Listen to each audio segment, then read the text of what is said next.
તો ગાંધીનગરમાં વિધાનસભા સત્ર દરમિયાન ધારાસભ્ય અર્જુન મોઢવાડિયાએ જણાવ્યું છે કે પીએમ મોદીએ દેશને સેમિકન્ડક્ટર હબ બનાવવાનું લક્ષ્ય નિર્ધારિત કર્યું છે, જેના અનુસંધાને મુખ્યમંત્રી ભૂપેન્દ્ર પટેલે પોલિસી તૈયાર કરી છે। દેશમાં 5 પ્લાન્ટનું આયોજન પણ કરાયું છે। આ 5 પ્લાન્ટ પૈકી 4 ગુજરાતમાં સ્થપાઈ રહ્યા છે, તો ટાટા સહિતની કંપનીઓએ પણ આમાં કરોડો રૂપિયાનું રોકાણ ગુજરાતમાં કર્યું છે। ગુજરાતમાં આજે દેશના 5માંથી 4 પ્લાન્ટ ગુજરાતમાં સ્થાપિત થવા જઈ રહ્યા છે।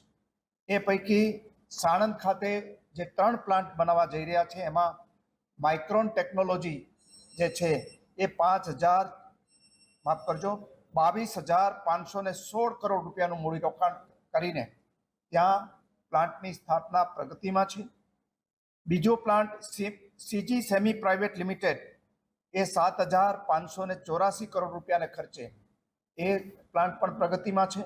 અને ત્રીજો પ્લાન્ટ છે એ Kaynes semi private limited 3,307 crore રૂપિયાને ખર્ચે એ પણ પ્લાન્ટ પ્રગતિમાં છે। એ ઉપરાંત ધોલેરા ખાતે દેશનો સૌથી મોટો સેમિકન્ડક્ટર પ્લાન્ટ ટાટા ઇલેક્ટ્રોનિક્સ બાંધી રહ્યું છે।